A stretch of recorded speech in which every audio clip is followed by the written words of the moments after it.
Do you have a plan for what you would do if Bitcoin went into a bear market? What if it squeezed shorts and broke through all-time highs? Or what if it continued to chop around for another 6 months and consolidate in this current price zone? Well, amateurs try to predict what the market's going to do, and they only think about one side of the market. Professionals think through what all the possibilities are. Basically, what is everything that the market could do, weigh the probabilities based on prior market data, and then create a plan where they're not going to get hurt no matter what the markets do, and they can open themselves up to maybe even profit for each one of those outcomes. So the video I'm about to cut to is a market update video that I recorded for our wealth building community. And I thought it was really important because it basically walks people through what I see as the possibilities and how I'm thinking about the plan for this choppy price action that we've been in going on 6 months now. And it's not unprecedented. You know, we've seen Bitcoin consolidate for these 6-month periods time and time again since the early days when I got started back in 2013. So I hope you enjoyed this video.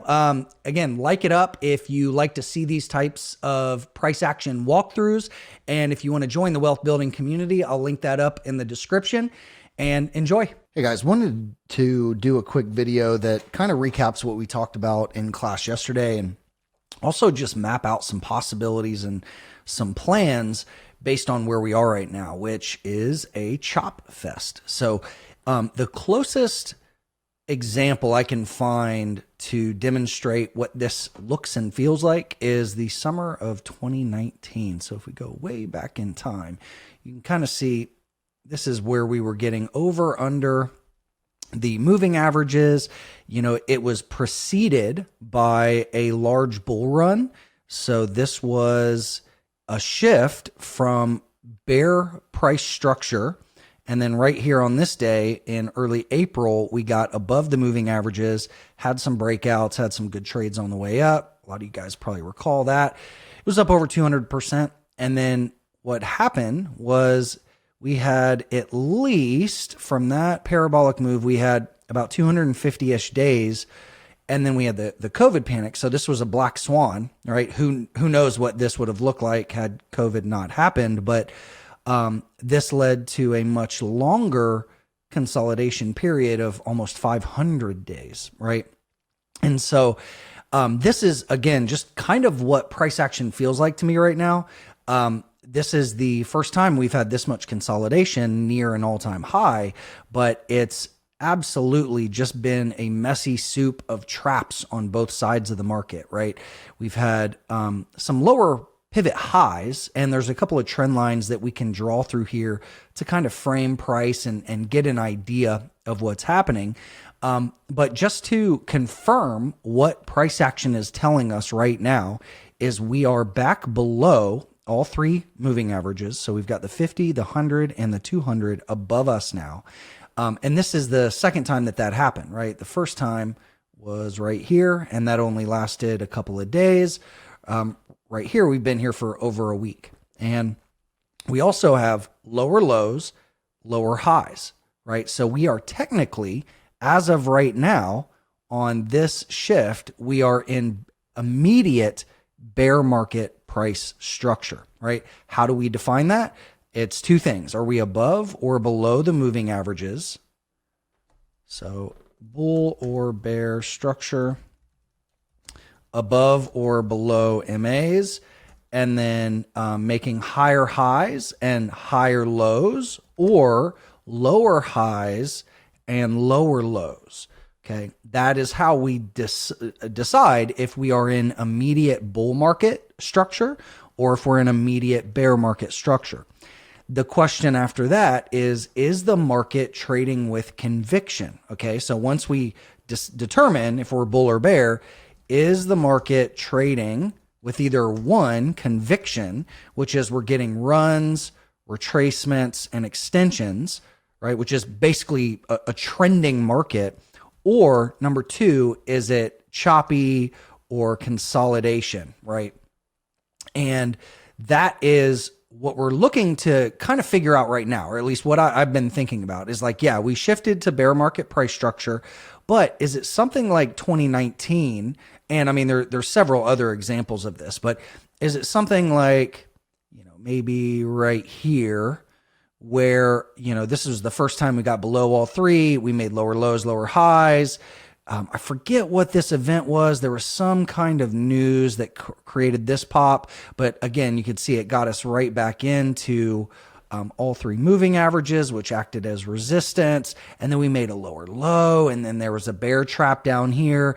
And then it came back up. And it's just a messy soup for a long time. And the bigger difference here was this was actually quite a bit off of all-time highs. It was 50 or 60% below the prior all-time high, where what we're seeing here is we are close to all-time highs, right? This pullback on the Japan panic was the first 30% or more pullback that we've seen since this bull market started, which was here in January 2023. So this is kind of the question that we look to answer, and we can't predict it, but we can plan for both outcomes. So what are the possible outcomes right now? So now that we know that we're in bear market structure and that we're not really sure if we're trending, well, we're not trending yet, but we could go into a bear trend or we could consolidate, right? This is where the possibilities come in. Possibility number one is because we shifted into bear market structure, we go into a full bear market for, several months or longer. Number two is we get a bear trap and then a short squeeze back to all-time highs, right? And then number three is we have a choppy soup like 2019. Okay. So that's a fancy way of saying we're going to go up, down, or sideways, right? And as you guys know, we don't try to predict what's going to happen. We think about all the possible outcomes and what they would look like and what confirming factors we would get to show us which one is actually playing out. That way we can think about our positions and manage our trades and our longer term capital buckets in a way where A, we don't get hurt no matter what the market does, and B, we stand to profit if it goes in the bull case, right?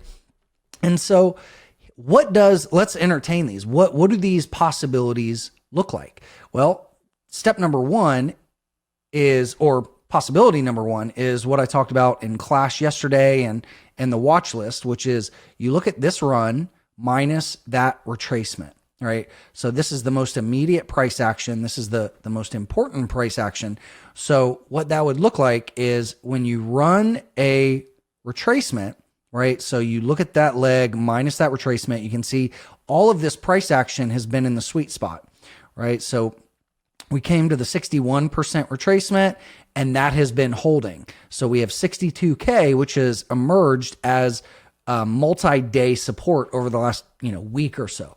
And so the bear case, what that would look like is a rollover for an extension to the downside. So you take second step is you measure that run minus the retracement, and we can begin to look for future possible legs to the downside. So if this rolls over, the 61 is at a double bottom, the second level is at the 100% extension.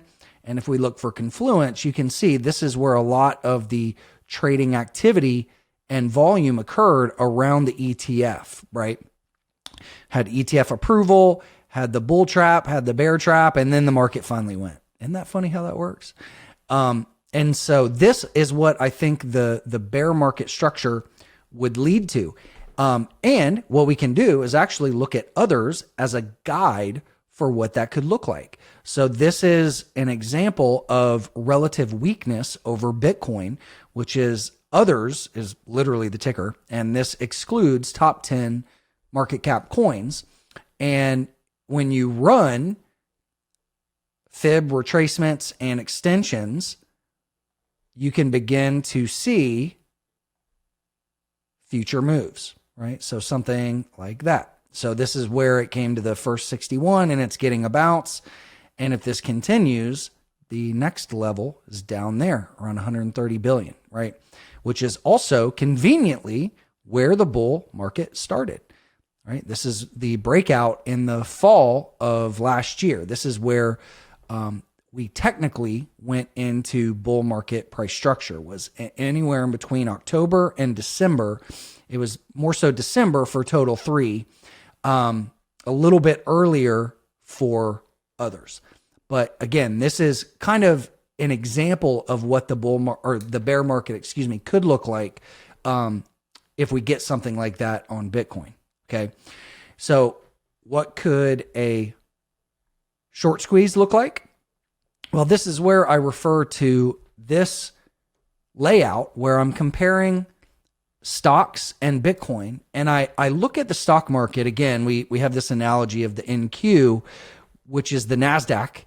And we know that large tech and just a handful of, less than a dozen companies have made up a large majority of the gains, right? And so that's why I'm using the NQ here over like the Russell 2000 small cap. We could also look at the S&P 500, but they're pretty similar right now. And the NQ, we use the analogy that it is the fire marshal for the party, right? If the markets are one big rave and the fire marshal is the NASDAQ, then the DJ is Bitcoin, right? The DJ decides if all the ravers, which are the altcoins, can keep partying. But if the DJ stops the music or if the fire marshal shuts the party down, alts are going to really suffer. In fact, it's kind of been a little different this time where it's like the DJ's still been playing, but the alts and AKA the ravers have been really tired and they've kind of gone home early. So it's just interesting to see the relative weakness where Bitcoin's holding up and alts have just come back a lot further, a lot quicker, right? So they're, 60% on this washout, about 60% from that prior pivot high. And there we go. We're actually not even close to the prior market cycle all-time high. It's like 70% off of that prior market cycle all-time high. And why is that? Well, it was kind of what I talked about over the past year, and I wrote about in the Daily Doe on Wednesday, I believe, where, people are just hung over from FTX and all the SEC action, and, there's less dumb money chasing easy gains in crypto. And so that's why there's been this flight to safety. And the big question now on the upside is, will Bitcoin follow this bull price structure in stocks, right? So we've had now at least 6, maybe 7 green days in a row. We'll see where today's candle, so it's Friday morning still. So I've been watching this since market open. And this is what we talked about in class yesterday, was this resistance level through here. And where after you get, 6 green days in a row, the odds are that you're going to get some kind of pullback. And what would that look like is potential for an inverse head and shoulders here. So maybe over the next week or so, if we see a pullback and we get the moving averages to start acting as support, maybe this could end up being an inverse head and shoulders for a squeeze to all-time highs. That, again, is the bull case. And then the question is does Bitcoin follow, or do we see this inverse relationship start to present itself again that we saw over the past couple of months? It really started here in June when stocks broke out to new all-time highs. We saw Bitcoin that actually pulled back. And that was the first time all year that we really saw this like inverse relationship, because from the start of the year, when the bull market started, they were both pretty correlated, right? So that's what I'm looking at here is, okay, if we get a pullback maybe today or Monday or early next week, how does Bitcoin respond to that? Does it pop back into the 50 and the 100 period moving average? Or does it actually snap this kind of line in the sand that we have? So this was, did I just get rid of volume? This was the line in the sand here at 56K. Again, this is the CME Bitcoin futures. And I use this to compare to the NQ because it has the same trading hours or very similar trading hours. And you can see if we break down below 56K, that would get us below the 200 period moving average on the futures. And at that case, I think it'd be most likely to get that run to retest that 61% extension or even the 100% down in the low 40s. Okay. Now, again, that's different than spot, right? If you look at spot, this is the chart I was using. If you look at spot, we know we're below the 200 period moving average already. And it's because we have weekend price action. So it throws things off a little bit differently. But if we do get a short squeeze, let's say, any time in the next week or two, right, where if this like 56 zone actually holds price up, and we start to get that inverse head and shoulders, and we see stocks are strong and Bitcoin starts to follow with it, right? What does that look like? Well, basically, you get a squeeze through these. And I think if we started to challenge these moving averages again, I think it would go pretty quick. You can see what happened the last couple of times that we saw that. It was one big green day, got above, had a second green day, which was the bull trap. Again, a few green days followed by another bull trap, right? So this is where this price action has just been very challenging because it hasn't been trading with conviction. We're basically flat since February, right? So this is over 160 something days of consolidation, which is not unheard of, right? And again, I did the watch list where I showed the data of what happens when you have more than 5 months of consolidation. Most of the time that has led to another bull run. But this again is the first time that we've had this much consolidation around an all-time high. So go back and read that if you want to see that. But that's all I think, maybe more likely is what we're seeing, something similar to this. Again, it's not going to reflect this price action exactly, but I'm just trying to get the point across of why this price action has been so challenging and boring. And this is what precedes very profitable and interesting and fun price action, right? It's preceded by this boring kind of choppy soup. And so everybody that checked out back here lost out on the opportunity for one of the best buying opportunities that we had over the past several years, which was the COVID overreaction response, right? From a risk to reward standpoint, and the buyer of last resort trade setup on the strategy, all that. I mean, that was just a home run setup. And so that's why I say, like, even if you're not super active every day, if you have a 5 or a 10-minute routine where you check in and you map out your possibilities and probabilities, I think no matter which one of these plays out, it's important to be dialed in right now, because we could get a washout opportunity, or we could get a short squeeze and be back at all-time highs before you know it. Or hell, we might chop around through the end of the year, right? Either one is okay. But the reason why I'm talking through these possibilities in so much detail is, one, to give you my perspective, but also help you kind of see things from an objective standpoint, where you're not just rooting on price or hoping that it goes up like we see on crypto Twitter all the time. It's like the bullish tweets get the most engagement, and anytime somebody posts something bearish, it's either crickets or a lot of haters come out. And so instead of just following popular market sentiment, what we want to do is think through these possibilities and then look at your own trades and your own capital buckets and say, how can I manage this in a way where I'm not going to get hurt no matter what plays out, right? And so that's why I attempted the short hedge back here, and it was a little early, got chopped out, obviously, and I'm still pretty heavily long.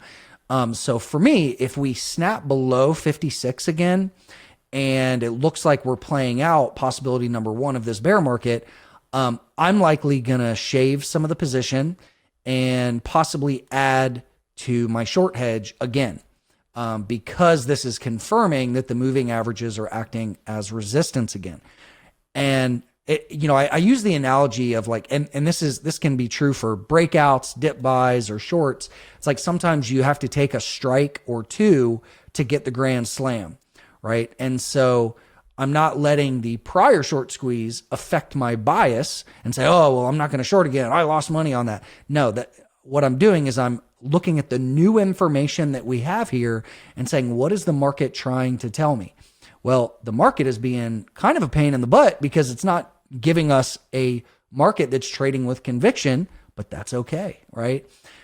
So that's my thought is, okay, again, if we snap 56, I want to at least hedge, maybe shave some of the position, take some profit. I still have a really good cost basis from the entries down here.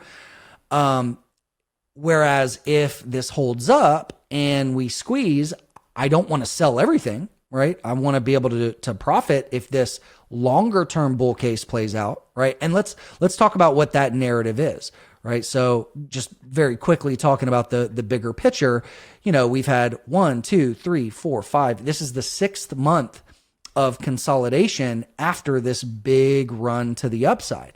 And so the bigger picture, if you're zooming out and looking at the 30,000 foot overview, if you're thinking in terms of stock to flow and the 4-year market cycle, odds are we're going to get a second push, right? That's where this comes into play. Which again, there's no guarantee that this has to play out, but it's worked for 1, 2, 3, 4 cycles. We're going to see if cycle number 5 is also going to play out. But if you look at each time in history where we've been in the blue, which is shortly after halving, that's typically has left us with about 2/3 of the bull market after that. Okay. So again, that's where zooming out, looking at the monthly or the weekly and thinking in terms of the big picture can be helpful if you're a bull. That's where that conviction can come from. But then what we do as traders and investors is zoom into the immediate picture and say, well, what is price action telling me? And one thing that we know is we've had relative weakness against stocks, right? So Bitcoin was up against stocks until March, and then it's kind of been losing ground.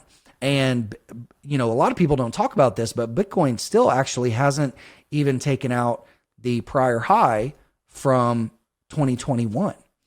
So does that mean that we're still early and we're going to get a second big leg and we're going to do a measured move of this prior range? Maybe. Or it could be Bitcoin giving us a sign that in the short to medium term, it wants to pull back and shop around and, take tourists out and stuff like that.